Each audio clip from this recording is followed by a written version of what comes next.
Hello and welcome to the CinemATL podcast for November 2018. Yes. The CinemATL podcast is a monthly podcast that examines the world of entertainment through the lens of local Atlanta filmmakers. That would be us, your hosts, Martin Kelly and Michael D. Friedman. And we want to be the first to say Happy Thanksgiving. Definitely. Welcome to the show. Welcome. Yeah, we appreciate you. We're thankful for you guys tuning in, whether you're listening only or you're watching us. And we are thankful even more when you decide to comment on our posts or when you give us feedback. Yeah. You can tweet us either at CinemATL on Twitter, or my personal Twitter is Badger33.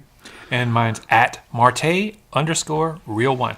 And we encourage you to comment wherever you listen to this broadcast or watch it, be it on SoundCloud or iTunes or YouTube, Facebook, Stitcher, CinemaATL.com, all the different places. Right? I already said iTunes. Oh, okay, my bad. Keep up.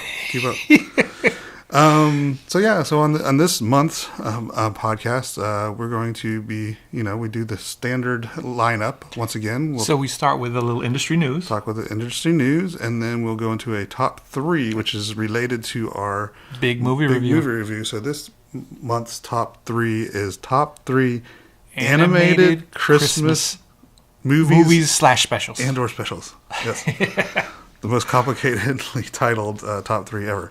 And then we're going to go to our big movie review, which The Grinch, you might have guessed, is The Grinch. And then we'll go into our technique topic. Ordinarily it's related to the film, but since we don't animate films, animators. We don't do that too much. So this is going to be sort of a couple of different technique topics. We'll talk a little bit about politics and some other things. Maybe. So, we'll balance that with some fun stuff. A cornucopia of discussion topics. That's right. Very fitting for the Thanksgiving theme. Right? That's right. It's a buffet. It's a buffet. A smorgasbord. There you go. So, that was the word I wanted to use. And then finally we'll wrap it up with the movie game. And we'll talk about that. We will talk about that. At the end. Everyone's favorite segment. So anyway, let's jump right into some industry news. All right.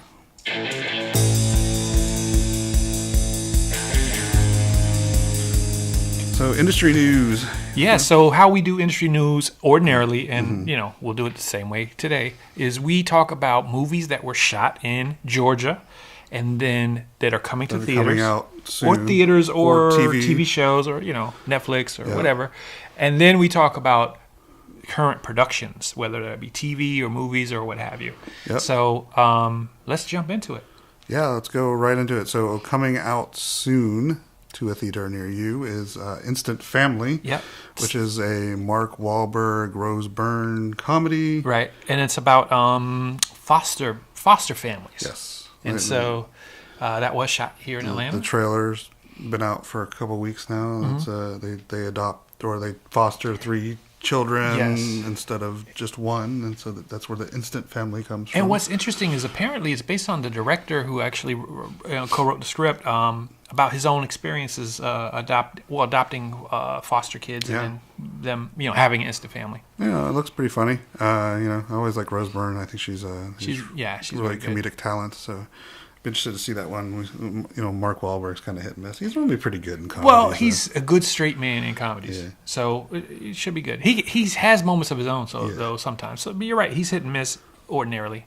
Speaking of another Mark Wahlberg film, Mile 22, which we've talked about a bunch, is actually out on demand and DVD now. So if that was fast. If you want to check it out, that was fast because I missed it in theaters. If you have no idea what it's about, much like we have no idea what it's about, exactly. You can check that out. And we saw the trailer like 100 times, and we still didn't know what it was about. And I read the synopsis too. I still have no idea what it's about. But maybe now that it's on video.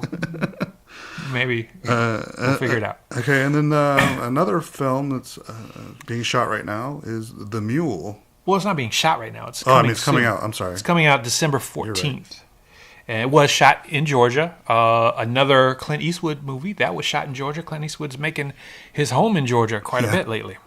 And this one stars not only Clint Eastwood, he directed it like he's apt to do lately, but it also stars Bradley Cooper and Andy Garcia, among others. And Bradley Cooper's getting a lot of buzz for Oscars, maybe for Star is Born. Yeah, he did a wonderful job in that. I think it's warranted. So that's pretty much. There's a bunch of other stuff that's shooting right now as far as TV goes. Right. All the shows that are still in production. So, you can find out more information about that, especially if you go to the Georgia.org page and look up the Georgia Help Wanted hotline. But upcoming, it's now filming. There's a couple of things that we wanted to talk about. Yeah, well, first one I want to talk about is Boomerang. And Boomerang is sort of a, kind of culty. I mean, it was a popular movie, but it sort of gained a cult following later. Eddie Murphy vehicle, Halle Berry famously in the film. This is a TV show, though, based on Boomerang, and apparently it follows the offspring of the main characters in Boomerang. So, like the Robin Givens character's kid, and Eddie Murphy and Halle Berry's kid, and so that's all I know about it, other than it is filming here, and it's going to be a TV series. So I know that title warms a lot of people's hearts. So hopefully they'll do something good with it. And then also more other TV shows that are shooting right now is Cobra Kai. They just they've been shooting the second season of Cobra Kai, which is on YouTube Red, which its first season was very well received. I only personally saw the first episode, but I thought it was really good. I want to watch the rest of it. I just don't have a YouTube Red subscription. I saw the first two episodes, and I don't have a YouTube Red subscription yet either. But for those who don't know, and we've talked about it before, but maybe this is your first time, Cobra Kai is actually a sequel series. Speaking of sequel series, to the original Karate Kid. Everything old is new again. That's right. I can't wait for the Mighty Ducks series to come out. I know you're waiting for that one. Definitely. May or may not ever happen. And then another kind of remake is Watchmen, a TV series. You might have heard us talk about this before. The pilot was shot here in Georgia, and now HBO has confirmed that they're picking up for a full season, and it's still going to be shot here. Nice, so good. Another production joining the camp. And I have to confess, I have a lot more affection for Watchmen than most people I know. So I'm looking forward to seeing this series. I liked Watchmen in theory. Like I liked the comic book. The movie I felt was a little like overdone, like just kind of long and meandering, and it didn't. I thought. That's funny because I actually like the extended version. You mentioned that even before, which I couldn't make it through. I made it through. It's just they took a 12-issue miniseries in the comics and they kept it the same. Like they didn't, you know what I mean? Like they didn't like try to. Like, right. I think a TV show is actually going to be a better vehicle for this series. Okay. Cool. But it's not supposed to be like it's based off like that world, but not necessarily the comic book itself. Sure. So I mean, it should be interesting. And then this is a movie, right? Yeah. Life Size 2. Life Size 2, which if you missed Life Size, probably did. I missed Life Size. I actually know the title, and I remember it because it stars Tyra Banks, and she's actually like a life-size doll in the original. In this particular version, it's a sequel, and Lindsay Lohan is in it, and again Tyra Banks. But it follows the CEO of the toy company that created Life Size, the Life-size doll, the original. So anyway, I think it's a TV movie. I think it's a TV movie. The original was not a TV movie. Lindsay Lohan is back in action. She hasn't really done anything recently, has she? Yeah, exactly. She hasn't. I mean, so that's news, and we may hear more news if Lindsay Lohan's in town. Yeah, that could be something. Watch out, Buckhead. And then, that's really most of what's filming right now. But yeah, like I said, we encourage you to go to the Georgia Help Wanted hotline, Georgia.org, to learn more about this. Oh, and I wanted to mention a local actor. Well, he's not really local anymore, but he started. He was pretty actually much started in here. One of your films. He was actually in one of my short films. Jesse Garcia was cast in the Netflix show Narcos Mexico. Yeah, so I think he's been on it. He's now up to a regular. Yeah. So and Narcos is supposed to be great. I hear awesome things about it. I've never caught it yet, but I actually can't watch it. This that. is like the new version of it, Narcos Mexico.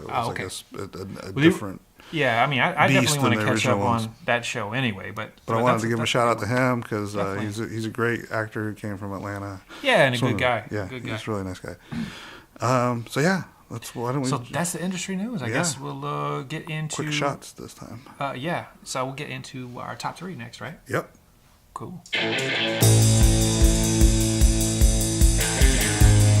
All right, top 3. So today's top 3, of course, is again top animated Christmas movies / specials. Yes.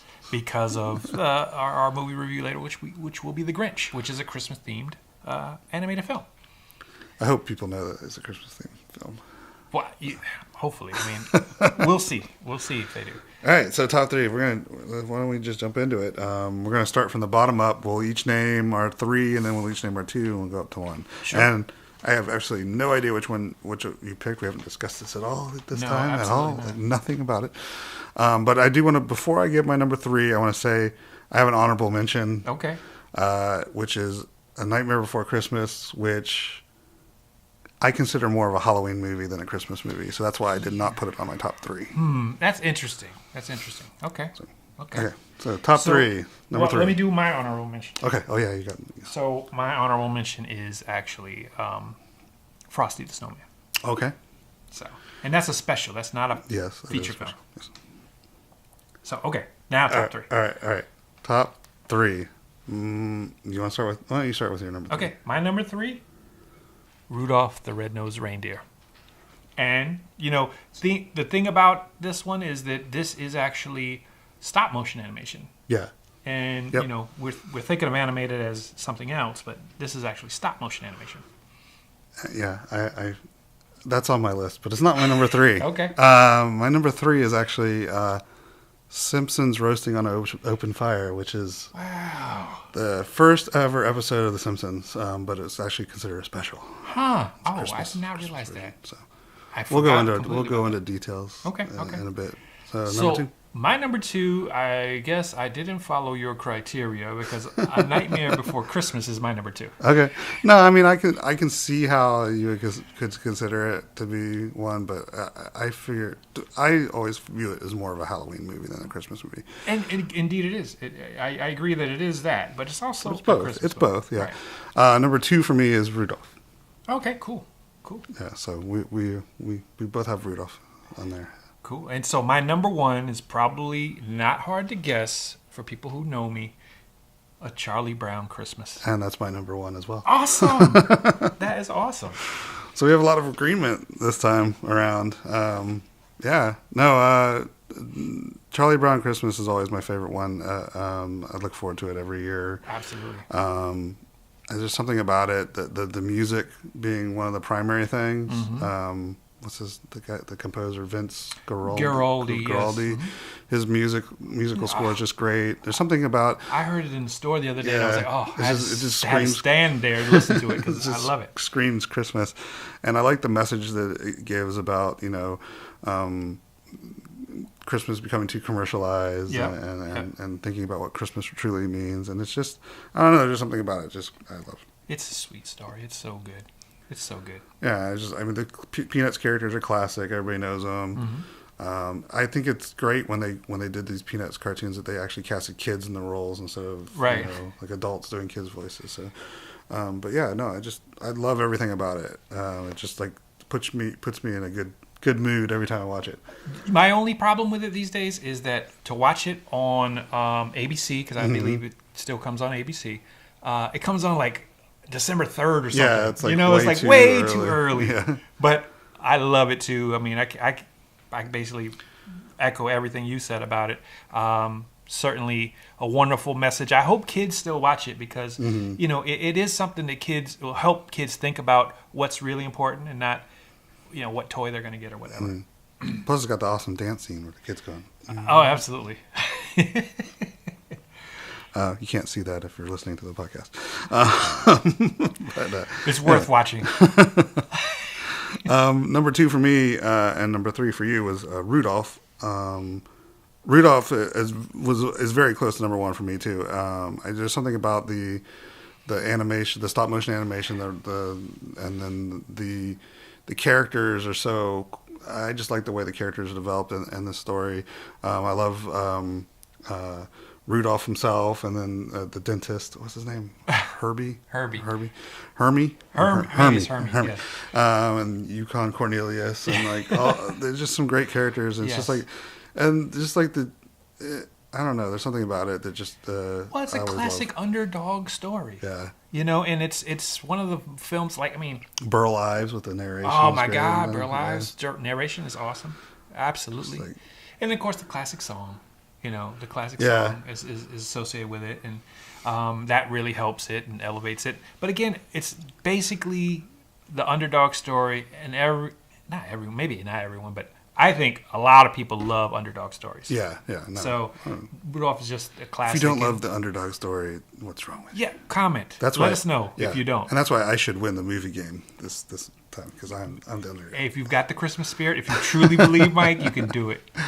I believe that. I believe in you. Your number 2. Yeah, my number 2 is Nightmare Before Christmas, and of course, this is just a very cool movie. I mean, it's on there because one, I wanted to put an actual movie on the list, even though we opened it up to specials too. Yeah. And the other two are just so like my other two are just like nostalgia, which is I'm apt to do anyway. But Nightmare Before Christmas is a very cool movie. Tim Burton was at the height of his creative genius at the time when he made it. Again, it's hard to really articulate what's so good about it. It's just original. Yet another stop motion animation. Stop motion animation movie. Came a long way, obviously, since Rudolph, but but again, it was classically done, but yet really well done and just wonderful. The character design alone makes that movie just beautiful to watch. Fantastic, yeah. Yeah, but like I said, I to me, I consider it more of a Halloween movie because most of it takes place in the Halloween town. And, absolutely. Santa's in it, but he's not the main character. Right. But again, it qualifies as a Christmas movie a little bit like Die Hard does. So. Yeah, I would. Yeah. I mean, more so than Die Hard. And that's why we chose animated too, because otherwise, like Die Hard would probably be on my list. For right. Well, good thing we just chose animated. I thought long and hard about you bring up a good point about feature length. It's to me it's amazing how the specials resonate more than the feature length movies do. It seems like, and I tried to think of a feature length that really got me, and I couldn't really. Well, what's weird is that I agree. I was trying to rack my brain about features animated features about Christmas, and you would think there would be a lot of them because Christmas movies are plentiful, right? Mm-hmm. Christmas they make Christmas movies all the time. I mean, right now on one of the smaller cable stations, they're running Christmas movies right now. Yeah, through Christmas, and so you would think that would be a great place for animation. And there are a few. I like some of the more recent ones, like Arthur Christmas. I thought was pretty good, but it doesn't. It doesn't like get up there as like one of those classic tales. I think the other ones just been around so long.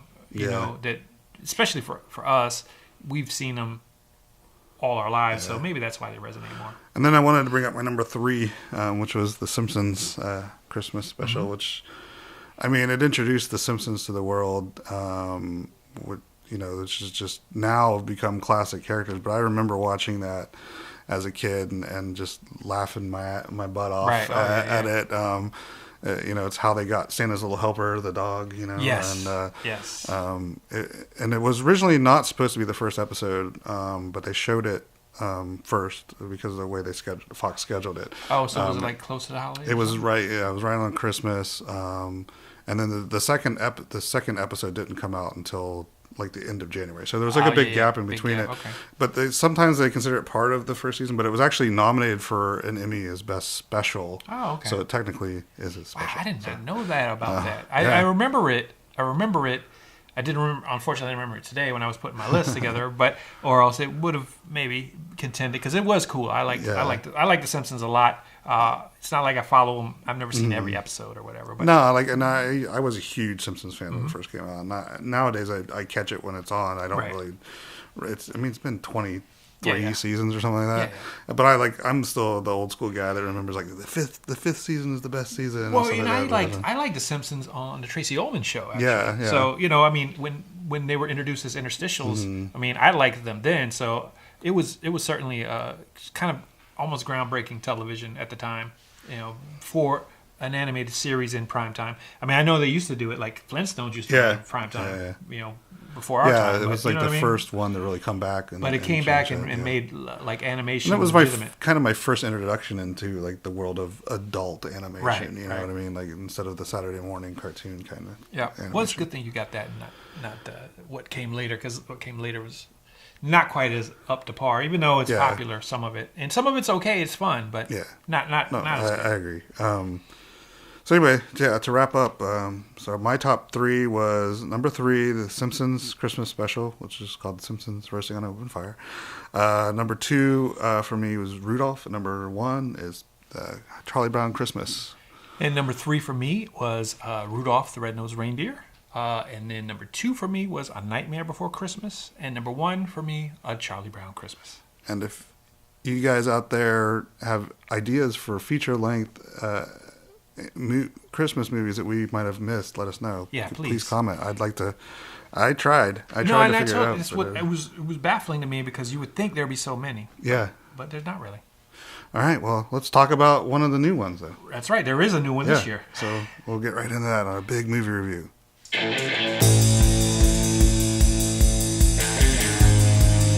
All right, The Grinch. The Grinch, the new version of The Grinch. Which is kind of funny that neither of us mentioned The Grinch, even though like the original special is a classic. Called, The Grinch Who Stole Christmas. Yeah, How the Grinch Stole Christmas, right? Yes. Yes. I was thinking about it. I enjoy that one a lot, but it didn't crack. No, not quite. Not quite. But this one, so we have a remake of a remake. Right. Well, hasn't it been remade a couple times now? Well, because there was the original book, right? And then the classic cartoon, which I think came out in, was it the 60s or 70s? It was definitely 60s. And then there was the Jim Carrey live action one, which I hated. and then there's this one. Oh, okay. I thought there had been an animated one before. There might have been some other Grinch related things, but nothing that was like the adaptation of the book. Like so now the Grinch is actually voiced by Benedict Cumberbatch. Cumberbatch, yes. Yeah. Which I thought was weird. I mean, I'm like, he's great. I've seen him as an actor. He's great. I never thought of him as like transferring into like animated voice work. You know what I mean? I thought that was wild to, Yeah, I mean, it was an interesting kind of choice that he made too, as a way to make the Grinch. And I mean, I guess for those that don't know about the new one, it's the same people that it's Illumination Studios. They've done the other Dr. Seuss stuff like the Lorax and Horton Hears a Who. Oh yeah. They've also done all the Despicable Me, Minion stuff, Secret Life of Pets, those types of things.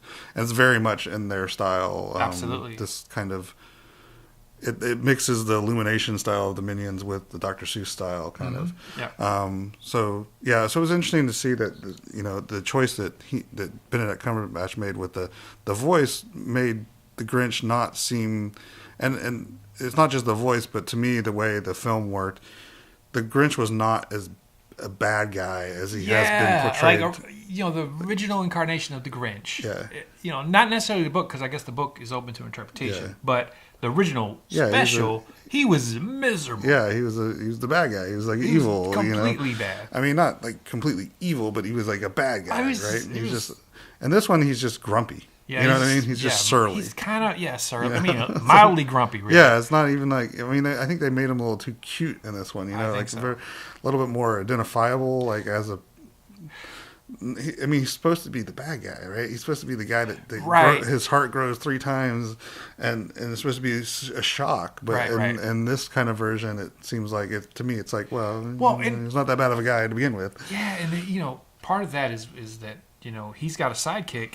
Well, he's got more than one sidekick, but a main sidekick that he treats pretty well, good. Yeah, for the most part. in the original, so Max the dog. Yeah. He treats him pretty good, and you're like, in the original, you're kind of like, well, why is Max still his dog? He's even there, right? He treats him so poorly, but in this one, he's like really friendly with him, and he's like his one friend, and and that dynamic's kind of cute, and I think the Max character is probably one of the highlights of the film to me. I like the way he's animated. He's very much like the Max character in Secret Lives of Pets, if you think about it. Oh, yeah, exactly. Pretty much, yeah. But I do like the way that he was animated and the way he's used in the story. There's also, they added another character called Fred, who's a fat reindeer. Right. Who's kind of funny too, but I don't really think adds a whole lot to the story. So it's like kind of a weird... It was weird. I think it was sight gaggy, I guess. And then they, then they kind of went another way with them. So, I mean, overall, like, I thought the movie was fine. It's good-hearted. Yeah. I took my kid to it. He liked it. But it just totally does not compare to the original. It's better than the Jim Carrey version. Definitely. I totally hated the Jim Carrey version. But there was just, like, I think there's some of those things that are lacking of it. And I think part of it also was, like, the narration. It didn't really have that. Who was the narrator? I was trying to place. Pharrell Williams. Okay. The voice sounded familiar, but I couldn't quite place it. Okay. And which kind of felt weird because, like, in the original story, it's the big deep voice of the "You're a mean one, Mr. Grinch." Yes. You know what I mean? Yes. And then they didn't follow the beats. They followed the beats of the story, but they didn't follow the words. Like, it wasn't Dr. Seuss's words. They made up their own. It was Dr. Seuss-esque like rhymes and stuff. It's like, I'm fine with you doing that because you're going to have to pad the movie somehow, but at least have the original parts still in there. That felt like a letdown to me. I didn't get the classic, and again, I agree with you. It's an okay movie. I'm sure most kids will enjoy it. I don't know that it'll resonate very long with them.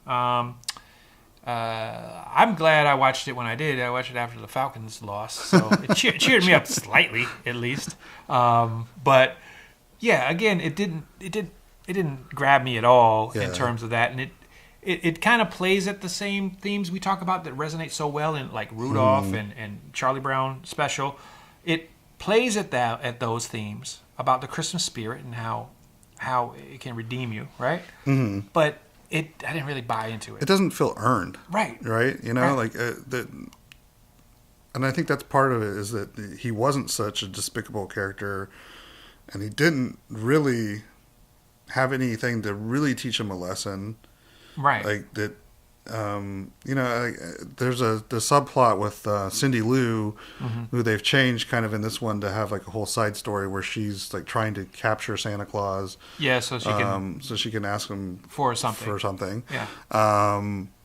Was kind of cute, but it was also kind of distracting from the overall plot of the story. And then when they meet, I don't think it feels like she talks to him directly and tells him, like, what he's going to feel later. Yeah, like, she talks about, like, how they sing, and it was very on the it's like, well, we sing even and it's like, you knew I mean, even though we know the story, but even, like, somebody who's coming in fresh would have known what was coming. No, totally. I agree. It needed to. If you're going to change it, go ahead and change it, and give it a little more depth, than this on the nose thing. Which, the on the nose thing used to be fine for these kind of things, but when they were 30-minute specials, right? Yeah. Not full feature. They're trying to get, like, a little bit of nuance to the characters. I'm going to talk about some things I did like. I did like the character they introduced that was, like, that thought that he was friends with the Grinch, which was played by Kenan Thompson. Kenan Thompson. Yes, he was hysterical. He was very funny. Kenan Thompson is just hilarious, and I like the kind of, like, how he robbed the town. I thought that was very visually appealing. Absolutely. All the inventions he came up with to steal everything. I did like that too. Those two things I really did appreciate of it, and like I said, I did like the Max character in it as well. And I like those things too. I do like when he there's at one point when Fred comes back to help, right? Which is cool. And I did like Fred, but it was weird. He didn't really have that much of a place in the story. I wish they would have put him in more. Like, he just kind of vanishes at one point, and then you're like, and you understand. I mean, they make a reason why, but it just doesn't feel like it's felt like they shoehorned him into the story where he just to add some stuff. I liked Max, but you're right. The more I think about it now, it's like, wow, that's the same. It's basically the same dog. The same dog from Secret Life of Pets, which they had a trailer for the second one right before it. But yeah, and then what else was I going to say? The other thing that did bug me about too is it didn't feel Seuss enough to me. Like the town, the characters and stuff had that Seuss vibe, but it wasn't enough. Like I thought the Lorax did a much better job presenting the Seuss type of like it felt architecture, more like a Seuss. Yeah, just like the craziness of everything. All the weird musical instruments and stuff like that. It didn't really exist in this one. There was like a couple things, but it didn't really feel like I was in the Dr. Seuss world. No, I agree with that part. I mean, it was just they touched on it. It was like his coffee maker was like the one cool thing that I thought was very Seuss-like. That was very cool. But other than that, it didn't. I felt there wasn't enough of the Seuss vibe in it. True, so. I agree. Well, I mean, what would you give a grade on this one? Probably a B-, I guess. Yeah. I mean, it's serviceable. It's a serviceable animated film that kids would probably enjoy, for an afternoon. Yeah, I'd probably give it a B. It's enjoyable enough. There's nothing. It's not harmful. It's not. Yeah, it's like I just don't think it's gonna resonate like the original did. Exactly. It'll be Arthur Christmas. You won't. You'll barely remember that you saw it. It'll come on at Christmas time. You'll be like, oh, let's watch this again, and then be like, oh, okay, that was cute. Right. But yeah. All right. So that's the big movie review. Big movie review is complete. Let's move on. As to the technique topics. All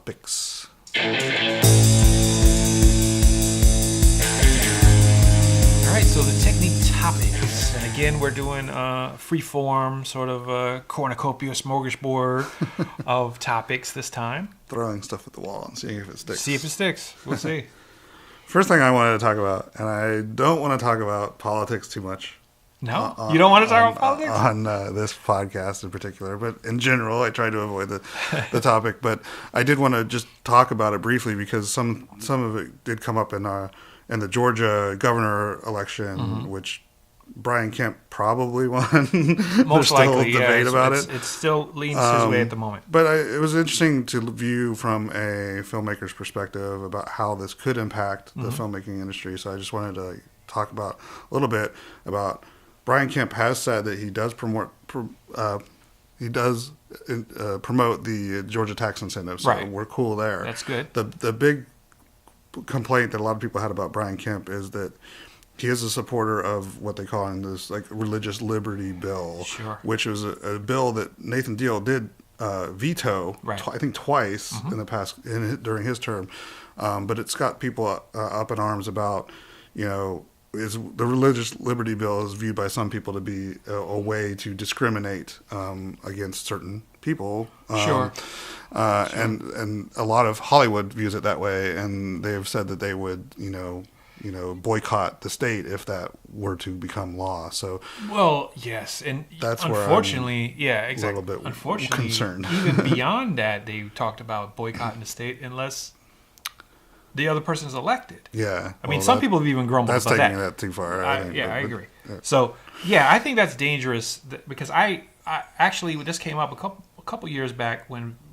it was up for, signature with Nathan Deal. And the Hollywood Reporter actually reached out to a bunch of people. And I think Linda Burns talked about it in the article. And I talked about it. I said, and I called it right, that Nathan Deal was not going, he was going to veto it because the film business is too important to Georgia economically. And I hope Brian Kemp realizes that once he takes office. I think, you can say a lot of things about the way politics work. Yeah. A lot of times people say things that just to get into the office, so hopefully he'll become a little bit more... Yeah, and I think politicians will pitch it this way. Politicians will pitch it that the sentiment, they believe in the sentiment behind it, but when you get to actually have to make the decision and have to govern, sometimes the things change. And so hopefully they will, if this does come up, maybe we don't have to worry about it coming up just because it's been vetoed twice. But it's... And, actually the state of the local Georgia State House has changed as well because there's a lot more Democratic representation now, so maybe it'll be less likely to pass. Exactly. I think that's probably true, is that maybe it'll be more difficult to pass, so it won't be an issue for him to sign, and then maybe at the same time, and again, I don't like the fact that other people are deciding they're going to try and punish the state, you know, for what? You know, I mean, to me, it's like, you know, trying to hold people hostage. I don't like that part either. But at the same time, I just hope it doesn't come up. I won't have to deal with it. You know, he supports the tax incentive. Let's keep that going. Let's keep the growth going in the film business. It's just one of the things that I just wanted to point out as people are listening to the podcast. I know personally I try not to get involved in politics, but sometimes it does directly affect you. And it's something to just be on the lookout for. Like, this election's over pretty much. Yes. In theory. But there's still things you can do, you know, after this happens. So pay attention if this comes up. Let your voice be heard. Exactly. And especially your local reps. Yeah. Like, let them know if you hold this position. Maybe, I mean, you know, some people legitimately don't even want the tax credits because they don't think they should be rewarding the Hollywood types, right? If that's your position, that's your position. Yeah. But, you know, if your position is that you want the tax incentives and you like the film business being here and the jobs that it does create, make sure you let your folks know that that's what you support. So this may not become an issue. That's all I'm going to say. Okay. I mean, honestly, I mean, we could. If we go down a politics road, we don't. It's bad. This is not a political podcast. This is exactly. We don't want to. Entertainment. Podcast. We want you to keep your own politics, and we'll keep. I mean, you can share your politics with us if you want. If you want, we're probably not going to.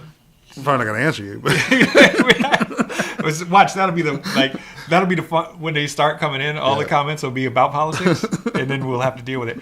But I mean, we actually don't like to talk politics because it's sometimes it gets people bent out of shape too much. Yeah.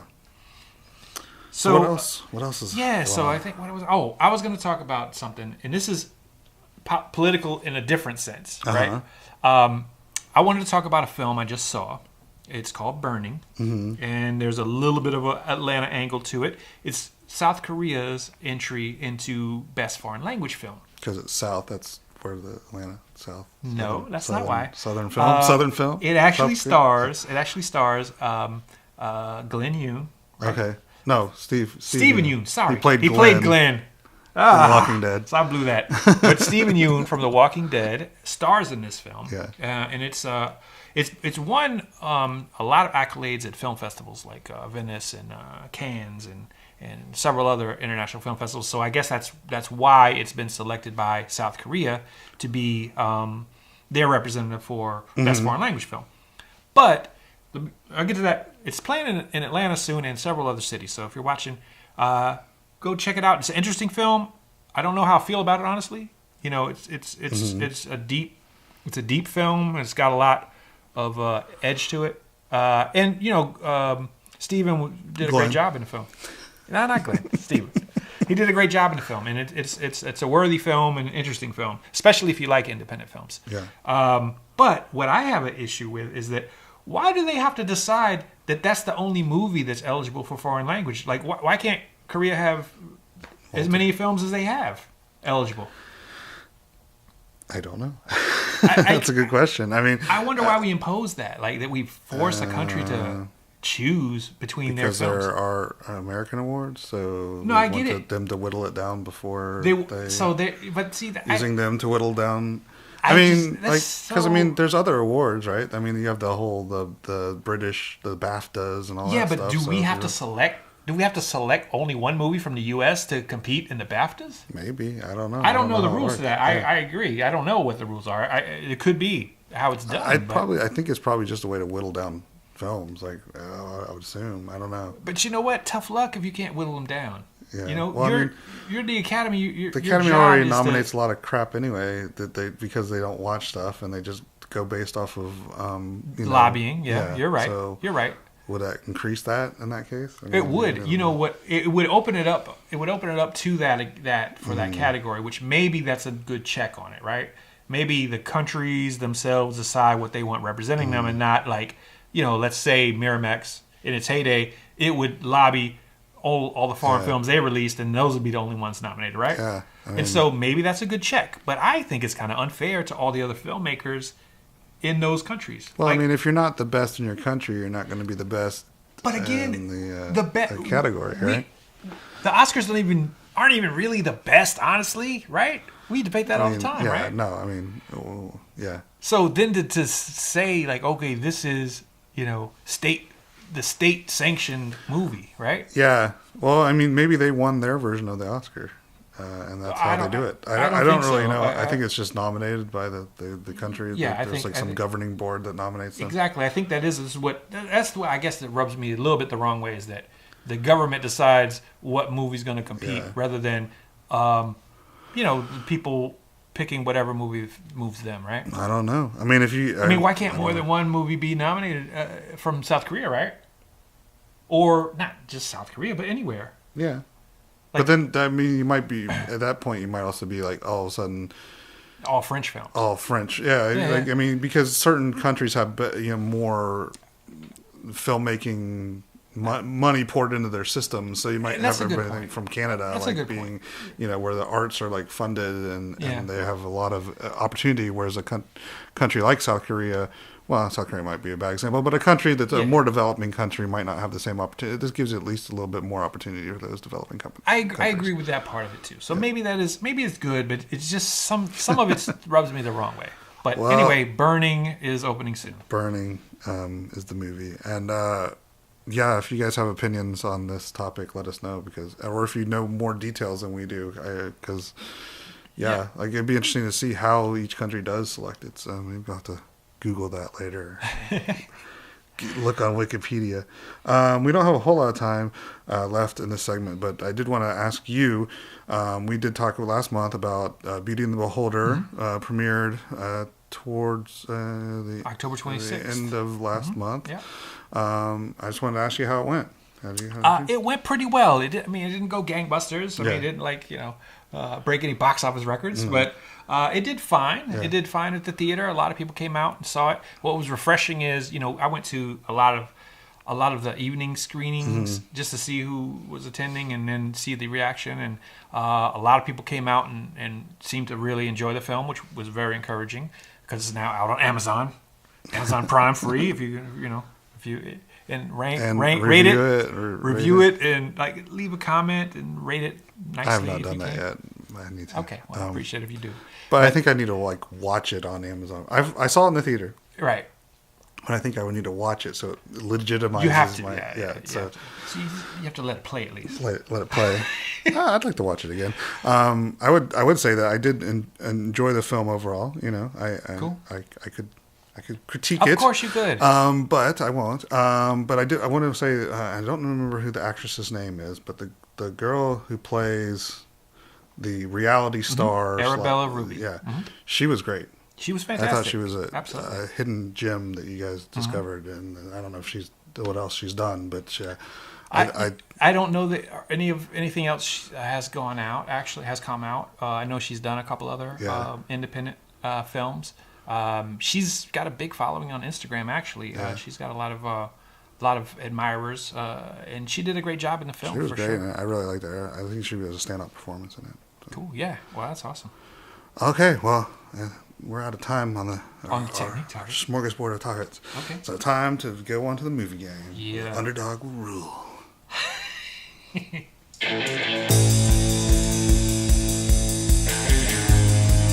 All right, the movie game. The movie game. All right, for those of you who have not been with us before, let me explain it to you. It's basically a movie chain. So when one of us names a movie, if I name a movie, then Martin would have to name a character or actor or actress who was in that movie, and then I would have to name another movie that actor or actress was in, and we keep going back and forth until one of us stumps the other. We play best 2 out of 3. The other rule is that you can't name a movie or actor twice in the same chain, although sequels and prequels and etc. are allowed. And that's about it. Oh, the challenge rule as well. There's also a challenge rule. You can challenge. You can challenge if you don't think the other person knows the answer. And we're counting on you, Mike, to guide our slate tonight. The underdog rule. Let's do it. Let's go. I believe in you. All right. Who wants to start? I can start if you want. Okay, go ahead. All right. So let's say Lone Star. Come on. Oh God, who's in Lone Star? I don't know who's in Lone Star. Jeff Bridges. Oh. I'm sorry. I'm blowing it. I'm blowing it for you. I've never seen that movie. You've never seen Lone Star? I've never seen Lone Star. Chris Cooper, Matthew McConaughey. Cooper. I do. I remember Chris Cooper being in it. Now that you mention it, but no, I've never seen Lone Star. My bad. So Martin gets an ace. Okay. So much for the underdog. So I'm going to start. Okay. Ultimate underdog. I'm going to go with Rudy. Rudy. That's my choice. Vince Vaughn. I'm going to go with Maid. Maid. Okay. I'm not going to say this one because first thing that came to my mind was Sean Puffy Combs, which I'm not going to say. Because there is another one you could probably guess. But anyway, I won't say that one. I will say Drea. No, I won't say that one because that would be tough too. That would be tough for me if you challenge. So I'll just say Jon Favreau. Okay. I thought you were going to say what's his Faison Love. Faison Love was in it too, but I wouldn't have been able to get another one. Anyway, not talking about what's the alternative universe. Jon Favreau. I'm going to say, I'm going to say Solo. Solo, a Star Wars story. Oh, that's right. Oh gosh, he does a voice in it. Tandy Newton. Gridlocked. Ooh, Gridlocked. Is that Tupac? Yes. Okay. Poetic Justice.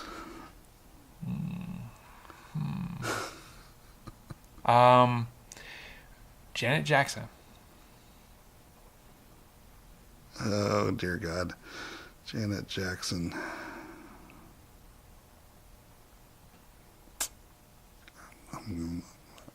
I'm going to challenge you because I do not know another movie that Janet Jackson is in. Good challenge because I'm sure she's been in them, but none of them come to the top of my head. So great challenge. Woo! He won. All right. Okay. All right. 1-1. 1-1. Don't ace me, please. I'm going to try not to. I'm going to name a recent movie. Okay? Okay. Okay. Doctor Strange. Doctor Strange.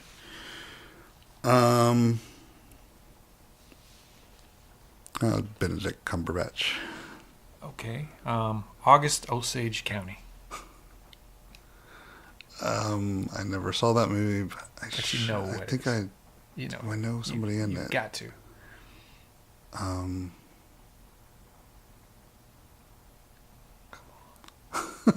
You can do it. I don't know. You can do it. Part of me wants to say no. I don't think she was in it. Think big. I'm thinking big. Big star. I don't. Oh, Nicole Kidman, was she in? No, she was not. Oh. My other choice was Jessica Lange. Was she in it? No. Okay. My other choice was Jessica Chastain. Was she in it? No. You want to just name actresses until you get it? I don't know. Charlize Theron. Julia Roberts. Okay. Well, oh gosh, the underdog fails yet again. You know what? It's not Christmas time yet. Christmas time, you're gonna get it. So December's podcast, you're gonna win. We need a third person to come into this because that's the only time I win is when the third person trips you up and I can take advantage of it. And they always have the third person always has like a weird sensibility, and they name something crazy that is hard. Well, I would say you name stuff that's crazy. Lone Star's not crazy, and August Osage County starring Julia Roberts isn't crazy. I've heard bad things about that movie. Okay. Even though, wasn't it nominated at some point? It was nominated for like screenplay or something. Anyway. Well, that's again, I'm sorry. The way the cookie crumbles. I was really... If you really wanted to, you could just throw in the game for me. But I respect you too much. Satisfy me. I respect you too much. I'm not going to throw the game. All right. Well, if you know what movie Janet Jackson was in, maybe you could comment on that on the post. Yeah. Tell us how stupid we are. Anyway, that's it for this month. Thanks for joining us. Thanks for listening. And we didn't mention this in the beginning. We usually do, but we want you, if you're a Georgia filmmaker, Southern filmmaker, Atlanta filmmaker, South Korean filmmaker, a South Korean filmmaker. Because I'll probably mention you if I get to see your movie. Let us know about your project so we can talk about it. And we want to know what you're working on. You can comment. You can send us an email. You can do whatever. We'd like to hear from you. And we also would appreciate it if you shared. Yes. Share this podcast with all your social media networks. Do it. All of them. Simultaneously. And then we just also want to thank, once again, we want to thank Eureka Failure, who provide us the music that we use every month.